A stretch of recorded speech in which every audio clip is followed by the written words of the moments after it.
Hello fellow Gwent players, if you're watching this, that means you're quite new to the game, and that's perfectly fine, because this video will tell you which cards you should craft at the very start of the game. So without any further ado, let's start off with neutrals. So the first neutral that I would recommend you craft is Mata Huri. Deploy ranged if neither player has passed and your opponent's hand is not full, they draw the lowest cost card and you draw the highest cost card.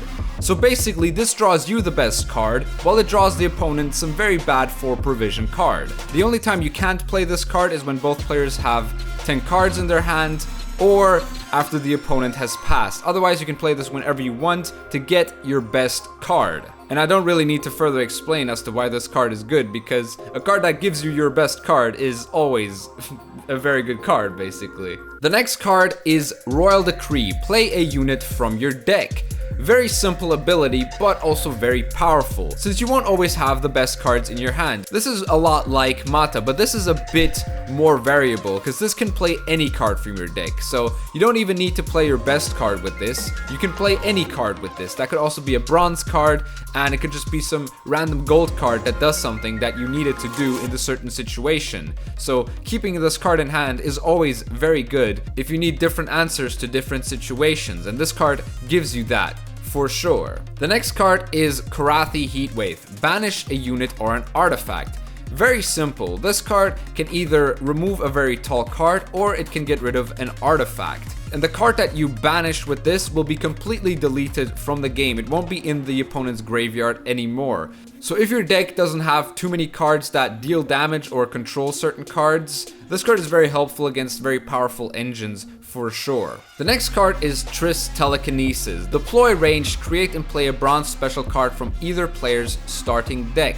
Now if your deck plays a bunch of specials, this card will obviously help you a lot at finding these specials when you don't have them in your hand. Now there's a bit of randomness to it, since the opponent might also play special cards that don't work for your deck, so this should not be in every deck, but there are a lot of decks that really work well with this, and even in the early stages of the game this card can do quite a bit of damage, since everyone will be having a Alzur's Thunder, so this is basically another Alzur's Thunder at your disposal. Next card is Redea. If your starting deck has no duplicates, deploy melee, spawn your faction stratagem in this row, or deploy ranged, create neutral stratagem in this row. Now before we talk about stratagems, let's talk about this first little text that says if your starting deck has no duplicates. So as you might know, you can play 2 bronze cards in every deck. Well, this card basically requires you not to do that and only play 1 copy of each bronze card in your decks. So simply no duplicates, and that should do the trick for this card to be able to activate. Now at the start of the game, most of you will be having this stratagem, which boosts an ally by 5 and then banishes itself. But there are also other stratagems in this game that you can use and get with Redea. Now here are all the stratagems that exist in the game.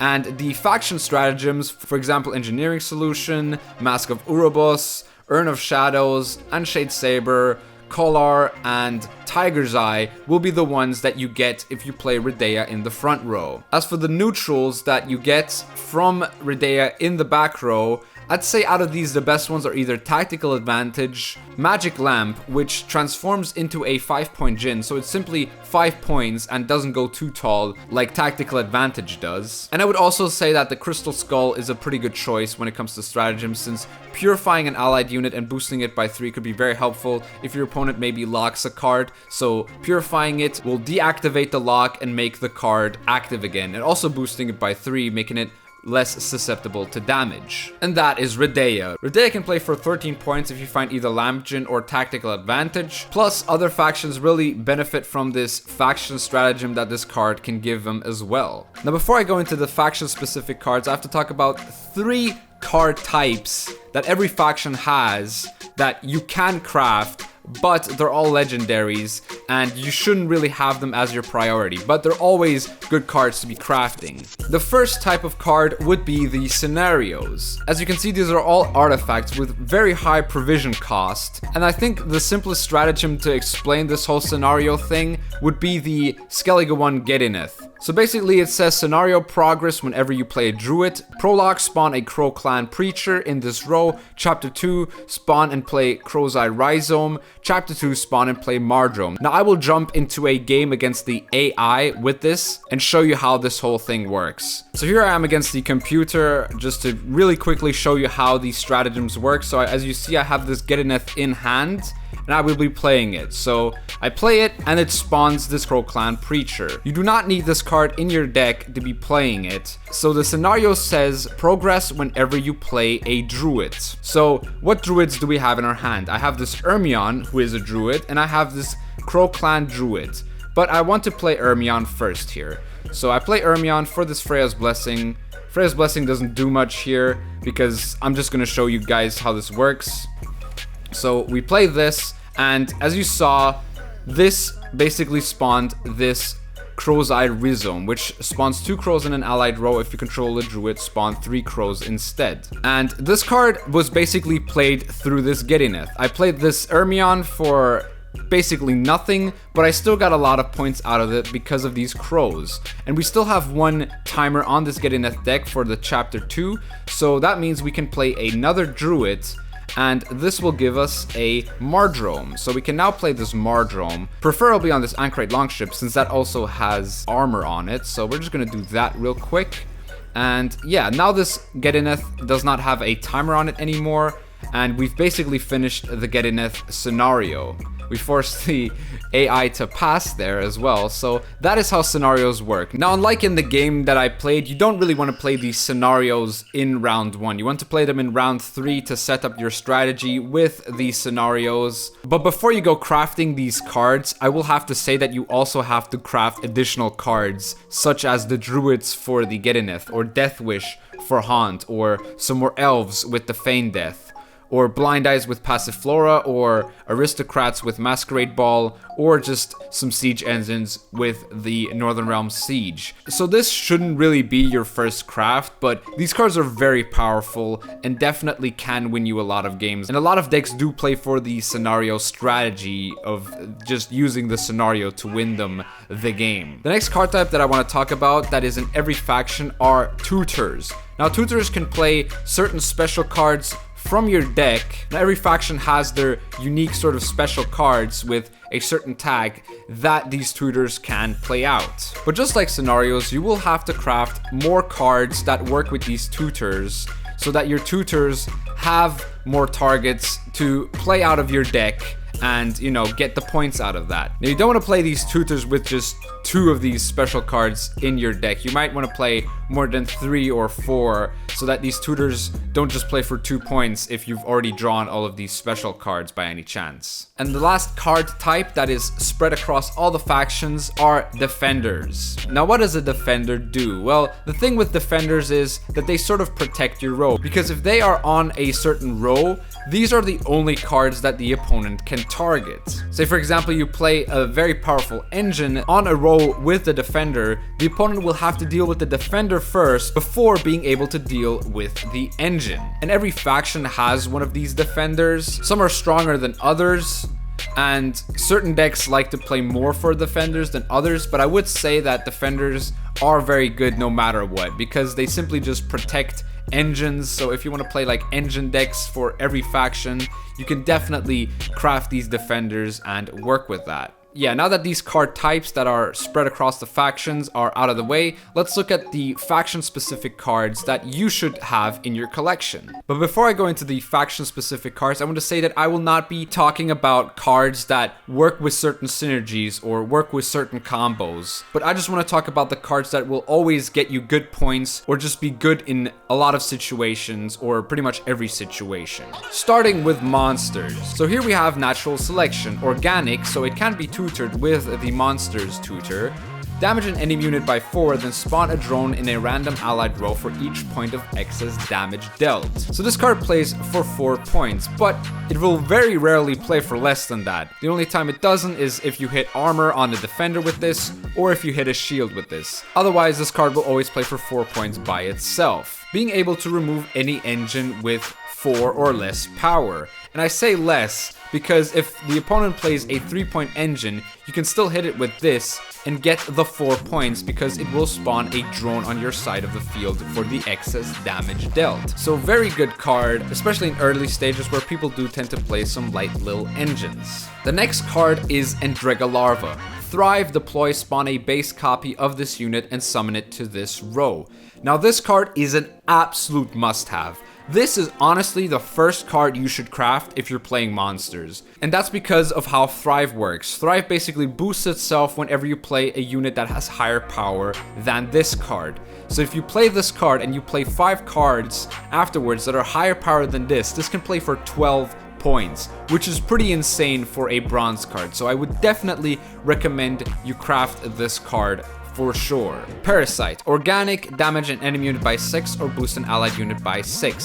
So this also works with the monster tutor, so this can be played through the monster tutor very easily. And it simply deals 6 damage, or it boosts a unit by 6. I mean, 6 points isn't the most, but if you can remove an engine with these 6 points, it can be way more valuable than that. Then we have the Beast. At the end of your turn, if this unit is not the unit with the highest power on the battlefield, boosted by 2. So in Monster, you usually play a lot of cards that have high strength. And this card obviously benefits from that, since this card will just simply boost itself by 2 whenever this is not the highest unit. And it's pretty easy to get a higher card than 4 or even 10 sometimes. You can play this for a lot of points if this doesn't get dealt with and if you have a lot of high point units on your side of the field. The next card is Queen of the Night, who is a vampire. Deploy melee, give bleeding 4 to an enemy. Deploy ranged purify unit.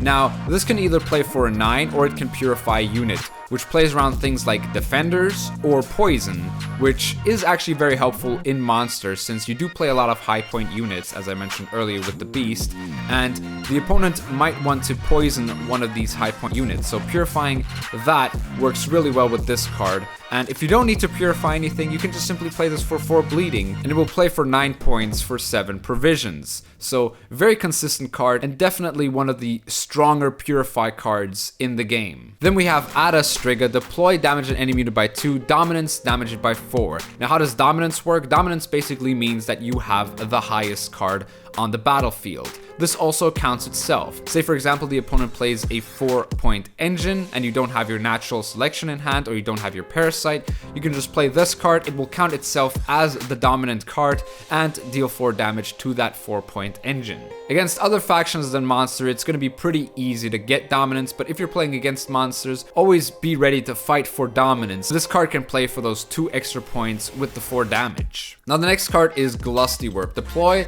destroy all units with 1 power for each unit destroyed, boost self by 2. Now this is a huge finisher, especially at the start of the game, where you have cards like Arrakis Nest or leader abilities like Arrakis Swarm. This card can get a lot of value. Basically, it doubles the points on these drones single-handedly, and itself is a 6-point card. It can also kill the 1-point units of your opponent, so you can use cards like Parasite or Natural Selection to put the opponent's cards onto that 1 power to get extra points through this card, which is very powerful obviously. Next up is Goliath. Death Wish, your opponent summons the highest unit from their deck on the opposite row. Now this is simply a 10 for 8.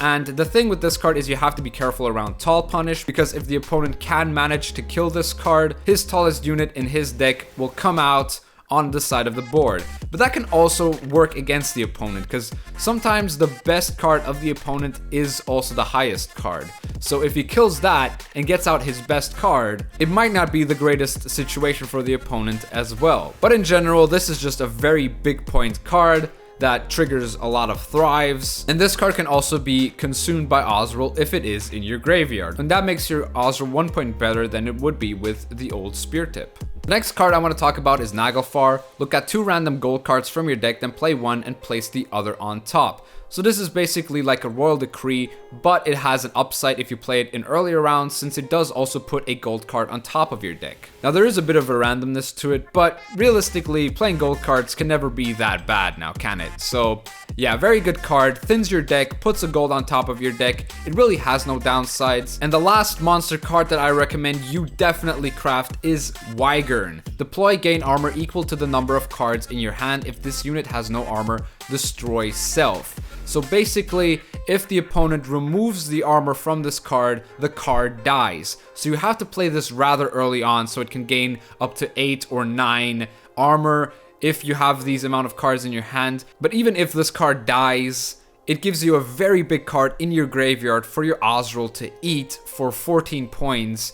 And this card also triggers pretty much every thrive on your side of the field. So just make sure to play it early enough so it's not too easy for the opponent to remove this card. And that was monsters, so let's move on to Nilfgaard. Magni Division. Every ally turn on turn end boosts self by 1 if this is the only card on this row. So you play this on an empty row and it boosts itself by 1. That means you might have to row stack another row, which could play into something like Lacerate.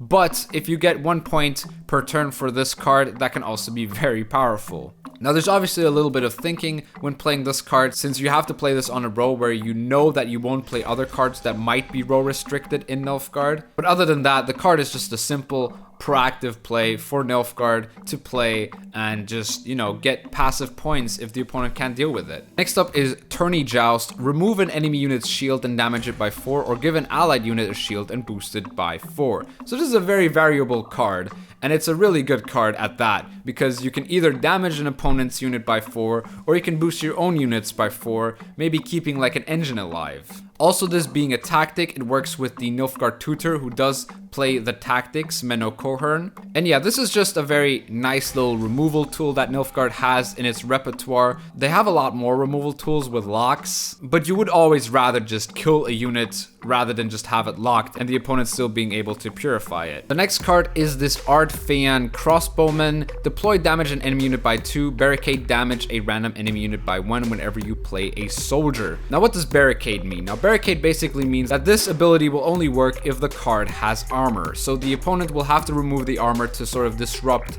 this ability. And the opponent will probably want to disrupt this ability, and he will also lose points by dealing damage to the armor, instead of dealing damage to, you know, like a unit that doesn't have armor and actually gain points through it. And the thing is also that in your starting collection, you have plenty of soldiers that work with this card. Next card is Art Fean Tortoise. Exposed, boosts an enemy unit with the most power by 3. Now what does exposed mean is basically if this card loses its armor, this exposed ability will trigger. And that doesn't seem that good, because the opponent will damage this and boost his highest unit by 3. But in some cases, that could also enable your tall punishes like Geralt. So this card will have absorbed damage through armor, while also being able to give your Geralt more value. So very powerful card, very nice proactive play at 7 points for 5 provisions. It definitely should be in your Nilfgaard deck. Next up is Hefty Helga. Shield, order, damage a unit by 2, charge 1, gain 1 charge whenever you play a tactic. So this having shield and 4 power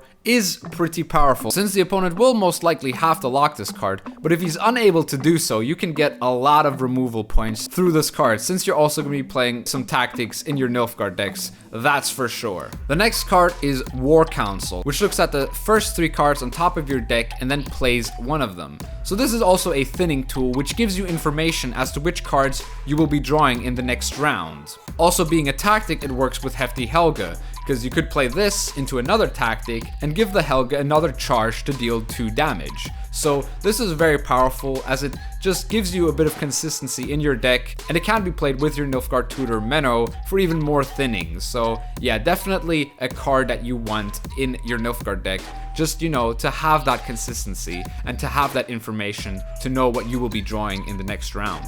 Then we have Bribery. Create and play a unit from your opponent's starting deck. Now a lot of people will probably dislike the fact that I've added this card into the must crafts, but I have to say this card is definitely a must craft. This card has a huge ceiling, especially for the fact that it's 8 provisions. So the way Create works is that it shows you 3 cards and you can choose one of these cards. If you create a card from your opponent's deck, that means that you just basically choose out of these 3 cards which card you want to play. And if you're playing good decks, that can also mean you're going to be creating good cards, which is what makes this card so powerful, since you can simply create a high provision card for 8 provisions, and this is also a tactic so you can play it with Menno. Now there's also Skellige who can replay this card, but I would say you should craft Skellige later on in the game and prioritize this bribery before the Skellige. Next up is Yennefer's Invocation. Place an enemy unit at the top of your deck. This card is very, very powerful. In early rounds, this card can give you carryover. Say for example, your opponent plays a very powerful card. In early rounds,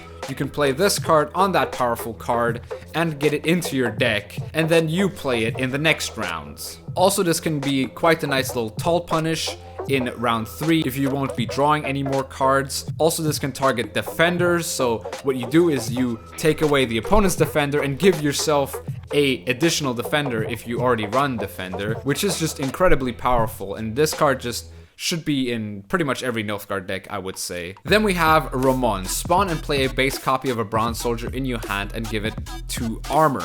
So this card works with the previous cards that I've mentioned, for example the Artfane Tortoise or the Artfane Crossbowman. This card gives these cards additional armor, especially with the Tortoise, which then has 4 armor, so if the opponent deals the 4 damage to the armor, he doesn't gain any points and he only boosts his own card by 3, which isn't that great. Plus with the Tortoise, this plays for 11 points, which is quite a bit of tempo.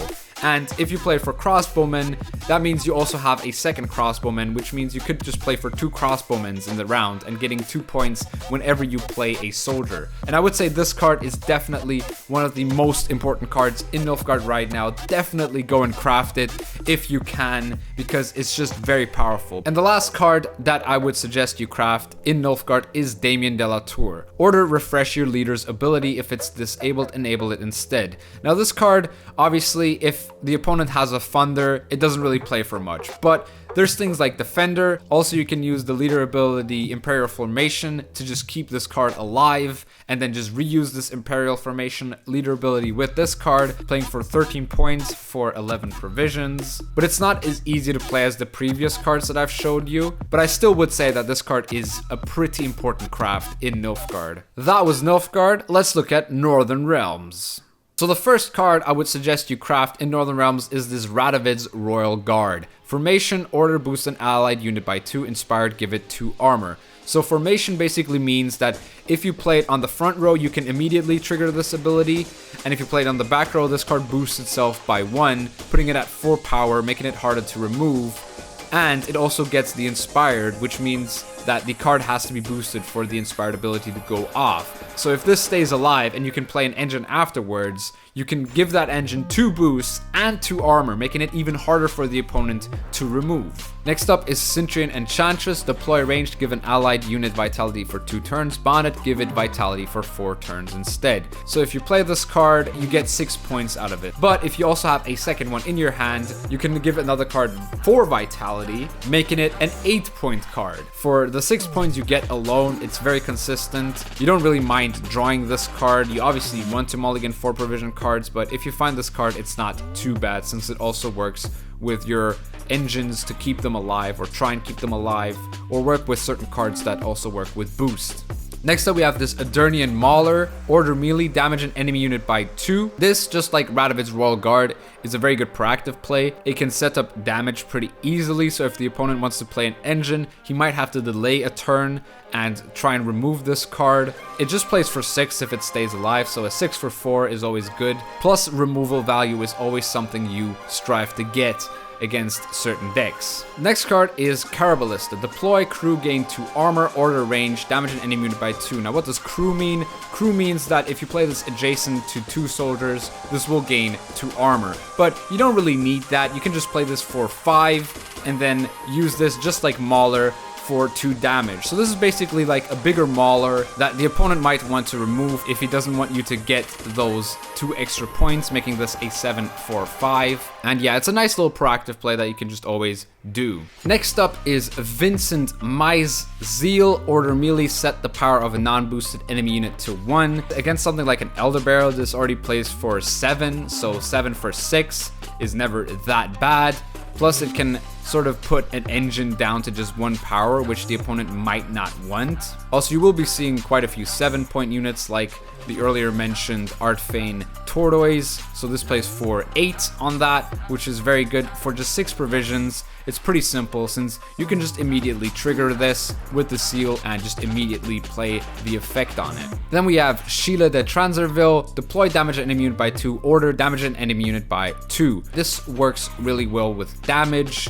You can get 6 points just on the deploy and then get another 2 points if this card stays alive. And I mean, that just makes her a very consistent card. The next card I want to talk about is Prince Ansei's Formation. Order damage an enemy unit by 4. Inspired, duel an enemy unit instead.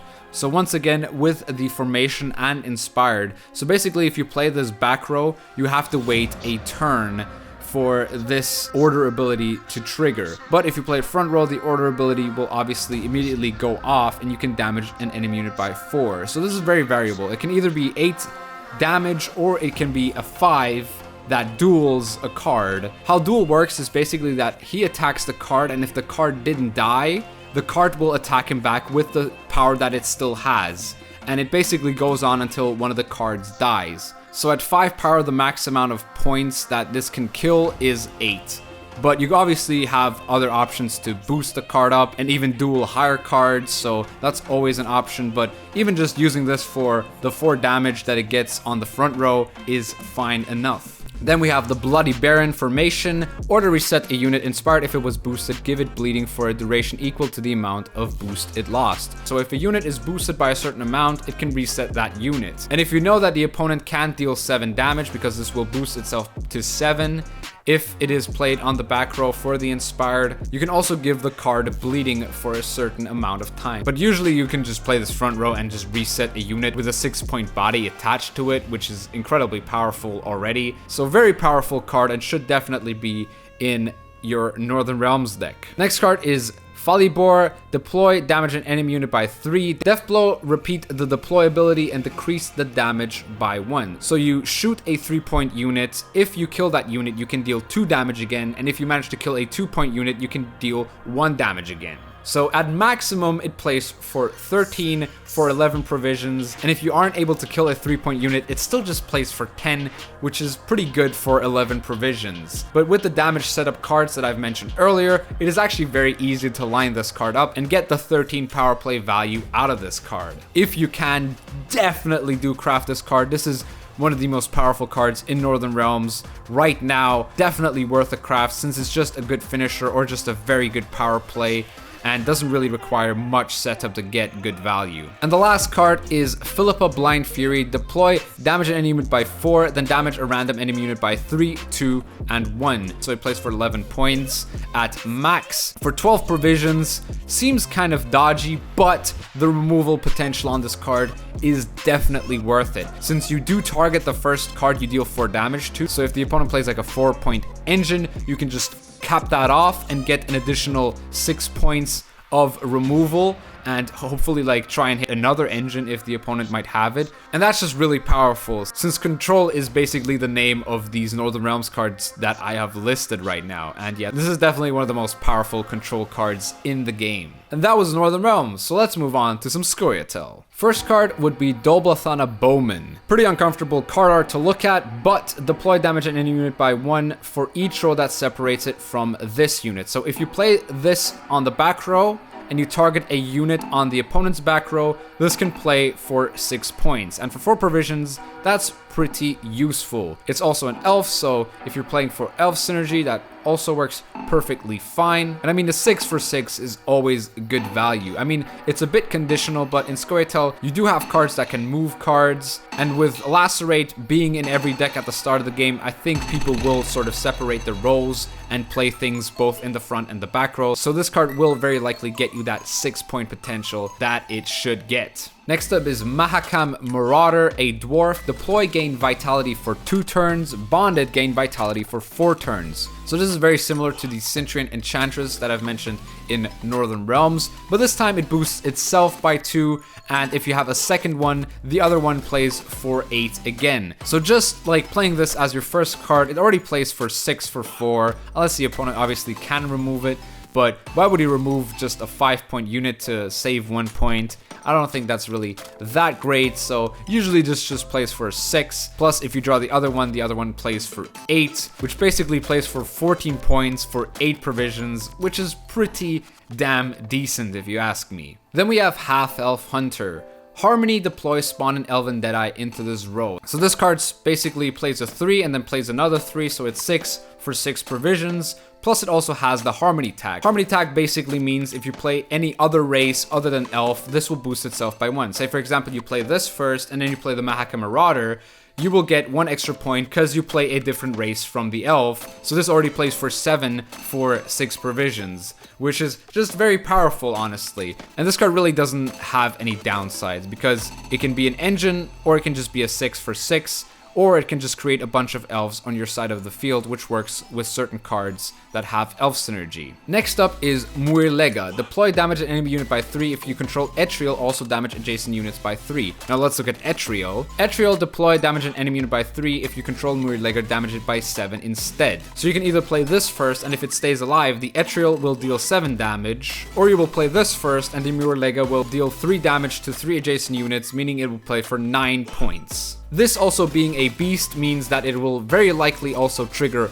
Harmony on cards like Half-Elf Hunter. And these 2 cards just are really cheap and really easy to put into your deck. You just need to draw one of them, and if you don't draw the other, they just play for a 7 for 8 provisions. That's decent, but they can also like trigger certain Harmony cards, so they then play for more value than the 7, of course. But if you draw both of them and one of them stays alive, you can obviously expect a huge amount of value out of both of these cards. The next card is Barnabas. Deploy, boost an allied elf, dwarf, and dryad unit by 2. So if you have a dwarf, an elf, and a dryad, he boosts all of these 3 by 2, playing for 12 points for 10 provisions. Plus, he is a gnome, and there's not a lot of gnomes in Scoia'tael, so he could also trigger a few thrives here and there to get even more value out of the 12 that he might play for. Then we have Call of the Forest. Play a Scoia'tael unit from your deck and boost it by 1. This is a lot like Royal Decree, but it is a nature card, and it works with the Scoia'tael tutor that is Fav. And the fact that it also boosts the card by 1 makes it a tiny little bit better than Royal Decree, but it also limits the card pool that you can get because it just is limited to Scoia'tael cards. But if you have powerful Scoia'tael cards like Barnabas, or cards that will be coming up after this card, you will obviously get good value out of this card, since you might not draw your best Scoia'tael cards in your hand, but then this card obviously makes life a lot easier. Then we have Vernasiel. Deploy melee, each allied Elven Deadeye damages a random enemy unit by 2. And deploy ranged, spawn 2 Elven Deadeyes in this row. So Elven Deadeye is the 3-point card that also plays from the Half-Elf Hunter. There's also a leader called Deadeye Ambush, which can spawn 3 of these Deadeyes. So the limit of this card's melee ability is a bit undefined, since you can get either a huge amount of value through its melee ability or no value through its melee ability. But if you're not getting any value through the melee ability, you can just play her ranged and spawn 2 Elven Deadeyes in this row, which creates 3 units for a total of 11 points for 12 provisions. And that is really, really good. You're creating a lot of points with that. You're creating 3 elves, which works with elf synergies. You're creating 3 units, which works with swarm synergies. And you're creating 11 tempo, which is very good if you want to push your opponent in round 2, or just like play for the win in round 1. Or it's just also good in round 3 as just 11 points. Then we have Water of Broccolon. Spawn 2 Dryad Fledglings into the row. Dryad Fledgling is a 4-point Dryad with the Harmony tag. So basically now you have 2 Harmony engines on your side of the field, which will boost themselves by 1 whenever you play a card with a different race. This card is pretty insane. The fact that you can just spawn 2 engines in 1 turn, and those engines can just go off if they're not really answered is just kind of crazy. It's also a nature card, so the Scoia'tael tutor Fov can just play for it, so that's even more consistent. So if you have Call, Fov, and Water, you're pretty much ensured to be able to play this card from your deck.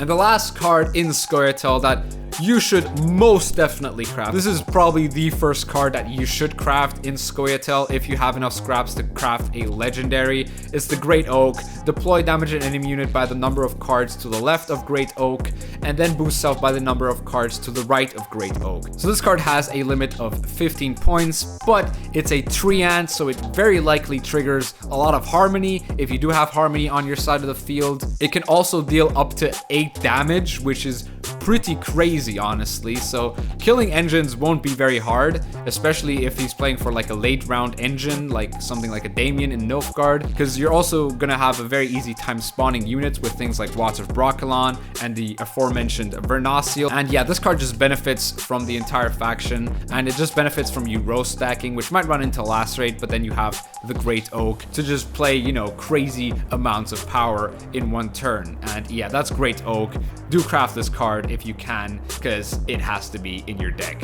And that was Scoia'tael, so let's move on to Skellige. So the first card in Skellige is going to be Savage Bear. Zeal, deploy, gain 1 charge for each Savage Bear in your graveyard, or give bleeding 2 to an enemy unit, charge 1. So this card, if you play it in round 1, you can play it for 6 points, and if it goes into your graveyard afterwards, you can play the other Savage Bear for 8 points. Yeah, very good card, for sure. Next up we have Stunning Blow, damage unit by 4 if it has armor, increased damage to 7. So if the opponent plays a card with armor, you can deal 7 damage to that, which is pretty crazy for a 4 provision card. And also just like being able to deal 4 damage with a card is something that you kind of want in your 4 provision slot. And then also being able to kill the major engines if they have armor is very, very powerful. Then we have Raging Bear, 7-point beast, deploy damage an allied unit by 2.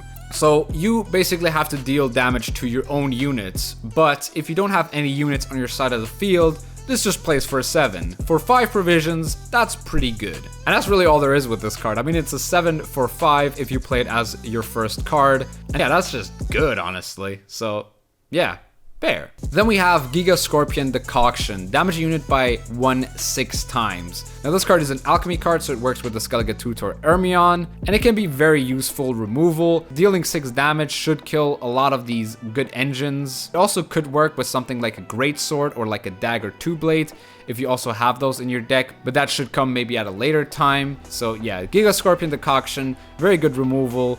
And yeah, it's just a good alchemy card to have in your deck. Then we have Gremist, Zeal, order range, purify unit. Refresh this ability whenever you play an alchemy card. This is definitely one of the strongest purifies in the game, since you can purify more than once with this card. So if you want to purify a defender and then also want to purify poison, you can just simply reuse this ability by playing an alchemy card, which you're very likely to have with things like Decoction and Freya's Blessing. Then we have Raiding Fleet. Give an enemy unit bleeding for 4 turns and play a random bronze ship from your deck. Now this is a very powerful thinning tool, especially at the start of the game where you have the 2 major bronze ships in your collection. It thins your deck, it gives your opponent 4 bleeding, so yeah, very good card, definitely do craft this. Then we have Hammond, deploy, move an enemy unit to the other row and give it bleeding 2, increase bleeding by 1 for each adjacent pirate. Basically plays for 8 with movement attached to it. So if you see an engine that is row locked, you can just use this Hammond and move that engine and also give it 2 bleeding, which also penetrates armor, giving you easier bloodthirst value. And yeah, this just plays for an 8 for 8 with movement utility, which really doesn't actually have any downsides. So do just craft this card because it's just simply good value for provisions. Then we have Crow Mother. Deploy spawn 2 crows in this row. Whenever you play an alchemy card, summon Crow Mother from your graveyard to a random allied row. Now this card works really well if you draw her in round 1, because when she goes into the graveyard and you play another alchemy card, for example Freya's Blessing or Decoction, this card will come out from the graveyard as a 4-point power card. So this card is just a very efficient carryover card. For 10 provisions, it plays for 8 on its deploy, so even if you draw this in later rounds, it's pretty decent. Also, it's a druid, so it kind of triggers the scenario quite a bit, but usually you just want to play this in round 1 for the 8 tempo and then the 4 carryover, both in round 2 and round 3. Then we have Morkvarg, Heart of Terror. Damage an enemy unit by 1, repeat until target is damaged. This is basically a 5-point reset if the opponent's card is boosted. This will just machine gun that card until the card is damaged. And if the card isn't damaged or is already damaged, this card will just deal 1 damage to it. But that usually isn't the case. There will be quite a bit of boosts going around, especially early on in the game. So yeah, I'd say this card is definitely the one you want to craft because it's incredibly powerful in this deck. And this also works with the Great Swords and the Dagger 2 Blades, which I won't be mentioning as cards you should craft, because you should craft this before the other 2, honestly. And then the last card is the Power Play, Wild Boar of the Sea. Deploy melee, damage all damaged units by 1, then damage all enemy units by 1. So if there are no damaged units on the opponent's side of the field, this still damages every enemy unit by 1. But if you're playing Skellige, that's very likely not going to be the case. You're going to be damaging their units. You're going to be smashing their units with this boar card, dealing 2 damage to every damaged unit, making it a really powerful finisher in a long round. This is one of the best long round finishers in the game, unless the opponent plays very little amount of units, but that shouldn't be the case. You should be able to deal a lot of damage with your cards, and you should be able to wipe the board quite cleanly with this as well. And yeah, that was Skellige. Now we only have one more faction to go, and that is Syndicate. So if you're completely new to the game and have just started, don't play Syndicate. You won't have any cards of the faction, but if you want to start playing Syndicate, these are the cards that you should be crafting. Starting with Street Urchins. Profit 3, fee 1, boost self by 1. So Syndicate works with the whole coin mechanic. You basically give yourself coins which you can use later on with other cards. This card gives you 3 coins with a 2-point body, and it can also spend those coins with the fee ability. In this case, it boosts itself by 1 whenever you want to spend one of those coins that you still have in your bank. And the 3 profit that it gives you is actually also very powerful. Also, it's a blind eye, so it also works with the Syndicate scenario. The next card is Sea Jackal, fee 2, boost self by 2, port 7, boost self by 3 instead. So this is exclusively a spender. This doesn't give you any coins, but it is a very decent spender at that. Say for example you have 9 coins, you use the fee ability once. Because of this Horde 7 ability, you boost yourself by 3, and then you still have 7 coins, so if you use the fee ability again, you boost yourself by 3 coins again. So you gain 2 extra points out of 4 coins. Now you obviously have to be careful that this doesn't run into any tall punish, but if this is kind of your finisher, it's a very powerful finisher for sure, as it just gives you those 2 extra points on the 9 coins that you might be having at the end. But yeah, as I said, be careful around tall punishes with this card, but this is a very effective spender for sure. Then we have Pickpocket, Profit 7. This is a special card which gives you 7 coins in your bank. Very simple card, but there's a lot of upsides to it. First of all, it's uninteractive. You're basically playing a 0-point card, but you're giving yourself coins for cards to be spending in the future after your opponent might have played an engine or so. And yeah, this is a very decent card for sure, as it's just the uninteractivity and the profit that it gives you is very good. Adalbertus Kalkstein, profit 2, fee 2, purify a unit. This is a multi-purify, but this time you kind of have to spend some money to purify a unit, but it already gives you 2 profits, so if you just need this to remove the status off of a defender so that you can target the other cards, this is definitely the card that you want, and definitely a card that you should craft, since it also plays around things like bleeding, vitality, or poison. And if you play a Purify, you want your Purify to have a lot of upsides, and this does have a lot of upsides with the fact that you can just Purify multiple times. Next up, we have Dire Mutated Hound. Barricade at the end of every ally turn, boost self by 2. Fee 4, gain 1 armor. Now this card immediately just plays for 8 points, because it boosts itself by 2, and then the opponent will probably deal damage to it, losing 2 points of damage, meaning this card already plays for 8 points. But if the opponent doesn't deal damage to this, you're gonna have a nice little engine that just keeps getting those 2 points per turn. And honestly, spending the fee 4 on the 1 armor seems bad on paper, but it actually isn't. Since you're spending 4 coins, and then you gain an armor, which means you're getting another 2 points, and then the opponent has to lose another point on damage. So you basically gain 3 coins out of the fee, but there might be a slight chance that the opponent doesn't have another damage. So this card just keeps growing and growing and growing. Definitely a very good card to craft for Syndicate. Next up is Ewald Borzodi, Profit 2. If Horse Borzodi is in your graveyard, increase this card's initial profit by 2. Fee 2, melee, damage an enemy unit by 2. So you're thinking, you put this card and Horse Borzodi in the deck. But that's not the case. People don't actually play Horse Borzodi. People just play this card since it's actually one of the best spenders in the game. So for example, you have 7 coins, this will give you 2 profit, meaning you will have the max 9 coins in your bank. And then you can deal 8 damage with this card. And 8 damage is a lot. It can pretty much kill anything if you need to. And I mean, alone just dealing 6 damage deals with most of the big engines in the game anyway. So yeah, this card is absolutely insane since it just does deal damage and control your opponent's board quite well. Next up is Morels, deploy damage an enemy unit by 4, tribute 6, destroyed instead.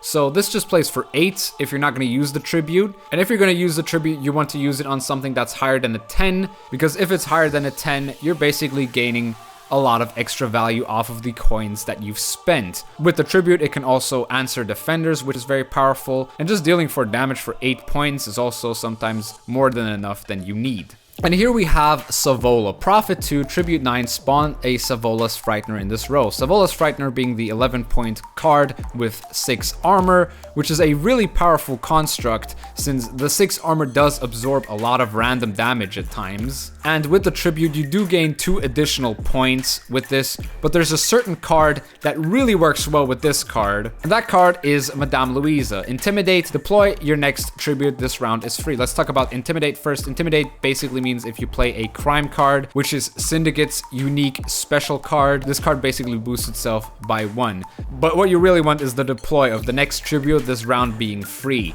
Because if you combo this with the Savola that I've mentioned earlier, you're playing for 25 points, with this being a 6, Savola being a 17, and also giving you 2 extra coins. So it's 25 points for a total of 18 provisions, which is absolutely nuts, because all you really need to do is draw both of these cards. And this also works with Morels, since Morels is also a tribute. So if you don't find the Savola, you can just play this for the Morels and not have to spend your 6 coins for the tribute on the Morels. The next card is Philippa Eilhard. Deploy, spend a number of coins equal to an enemy unit's power, then seize it. So basically how this works is, say for example you have 4 coins, you can target a 4-point unit on the opponent's side of the field, and then get that 4-point unit onto your side of the field without locking it. So if that 4-point unit was an engine, or if that card was a defender, or any card really, you just get that card on your side of the field and double up on the coins that you've spent with this card, which makes this card ridiculously strong since it's both control and points at the same time. But you do need to kind of set up for this card and have a bit of money in the bank. And that was Syndicate, and also that was the video. I hope this crafting guide did help you choose which cards you want to be crafting for your deck, because I know it can be quite hard choosing the right cards that you get from kegs or choosing the right cards to craft at the start of the game. And as I've mentioned before, these cards that I've just said aren't really cards that work with any synergies. They're just cards you can slap into your deck and really get good value out of them no matter what kind of deck you're playing. And then you can maybe think about adding some synergies or combos into your decks in the future. Pretty much all of the cards that I've mentioned right now are actually also being played at the highest level of Gwent. So if you're playing them at the low ranks, it can definitely make your rank up experience a lot easier. Now, thanks for watching. I hope this video was helpful for you. If you have any questions, feel free to comment down below any of the questions that you might have. Now, I'm going to ask you to please leave a like. Also, subscribe to the channel if you aren't already, and I'll see you soon.